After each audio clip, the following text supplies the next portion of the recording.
If you're so smart, why is your life still the same? Think about it. You understand things quickly. You notice patterns other people miss. You know exactly what habits would improve your life. Yet, somehow, nothing changes. Same plans, same ideas, same version of you, just 1 year older. So what's going on? The truth is uncomfortable.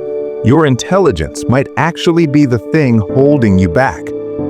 Smart people don't just see opportunities.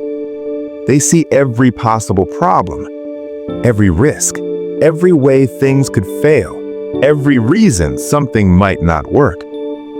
And the brain calls this being realistic. But it's not realism. It's hesitation dressed up as intelligence.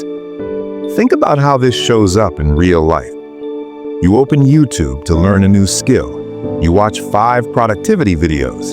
You take mental notes. And then you do nothing. You plan the gym routine, the perfect workout split, the perfect diet, the perfect start date. But the plan keeps improving while your life stays exactly the same. Psychologists noticed something interesting in competitive chess players. The players who spent the most time analyzing every possible move didn't win the most games. The players who won were the ones who moved faster. Not perfect moves, just good enough ones. Your life works the same way.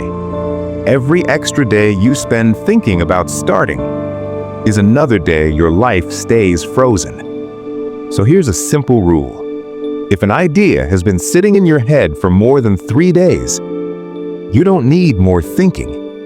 You need 1 ugly hour of action, 1 messy attempt, 1 imperfect start. Because here's something most people never realize. Thinking never ends on its own. Only action stops it.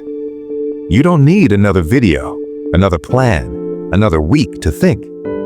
What you actually need is the courage to start before you're ready. Because the uncomfortable truth is this: your intelligence isn't your advantage anymore. It's the excuse you've been hiding behind. And the moment you stop thinking and start moving, you'll realize something that hurts. You were never stuck. You were just afraid to begin.